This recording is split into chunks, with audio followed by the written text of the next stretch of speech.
Let's talk autistic history and the Autism Wars. This is part 41 of a series. We are in Autistic Network International, the development of a community and its culture article that was published by Jim Sinclair in 2005. And there's going to be a few more videos before we wrap this up, but we're going to jump right back in where we left off in the last video under social rules and norms in the second paragraph. Here we go.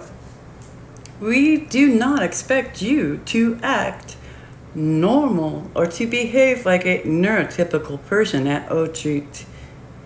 Something is different. I am not wearing makeup, but it looks like I am. Alright, I'm not sure what I did. Maybe there's a filter. Alright, sorry, let me get back. That just threw me off.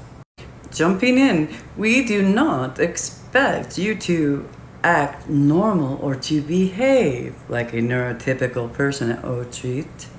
It is perfectly acceptable at Autistic to rock, stim, echo, perseverate, and engage in autistic behaviors. The only behaviors that are not acceptable are actions that infringe on the rights of others by violating their personal boundaries or their property boundaries, or by preventing them from participating in autistic activities, or by causing undue distress through physical, verbal, or sensory assault. Also included in the live orientation session is information about options in the use of Autistic space, location of the classroom, and warnings about sensory hazards of the space. At both camp venues, we had to endure tests of the fire alarm system. So we told people when that would happen. Hurts my head just thinking about it.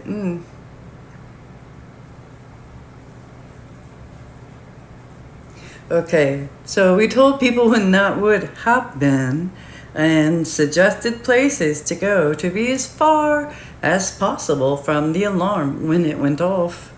In the university residence hall, the room doors will slam loudly if not handled carefully, and the halls carry a lot of sound and echoes. So we ask people to be careful with the doors and to be quiet in the halls. All right, so sensory controlling things happening here to accommodate. All right, so options for people who do not want to eat in the dining hall. People may take their meal trays and eat somewhere else, provided they return the trays and utensils to the dining hall. All right, we're seeing some accommodations and things for various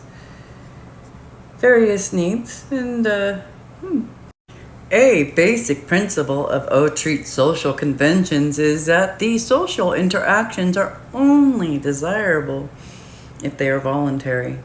So for some ANI members, meeting other autistic people and having a chance to socialize with others like ourselves is an exciting and wonderful experience. Others are not interested in social contacts and may come to this event just for the workshops. Some of us are interested in socializing some, but need to be able to take time out from interacting. Autistic is meant to provide opportunity, but not pressure, for social interactions. Opportunity, but not pressure, is the core principle for all Autistic activities. Attendance at presentations, informal discussions that are held in the evenings, swimming and other recreational activities, socializing, meals. People who prefer to make their own meal arrangements are able to register for Autistic without paying for the meals.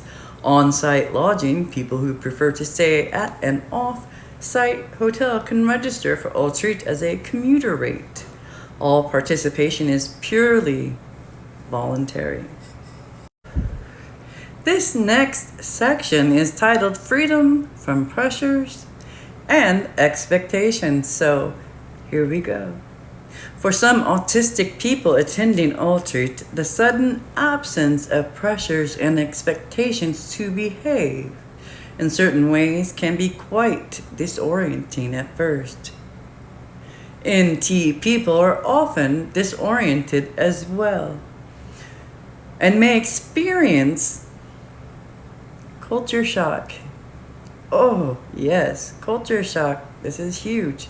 This is a huge thing between NTs and autistics. This culture shock. I've seen it so often. Oh, goodness. All right, so what do they say here about it? One NT, and that stands for neurotypical, if you are not used to the acronym, describe feeling unsure of how to behave and how to relate to people, confused about how to interpret others' behavior, and anxious that he might offend people without realizing it. Personal communication. In other words, he was able to experience at Altreat some of the same social confusion and discomfort that autistic people frequently experience in NT society. So now NTs are experiencing this confusion and this discomfort being in a autistic culture and not knowing how to manage. So that must have been quite an experience having that happen for the first time, I bet. For NTs, I mean, really, that had to be very, very surprising for them to not be in their own environment for the first time and realizing how vastly different it is for them. All right, so while this can be somewhat disturbing, a number of NT people have reported that it was a valuable experience that helped them to better understand what autistic people go through on a daily basis.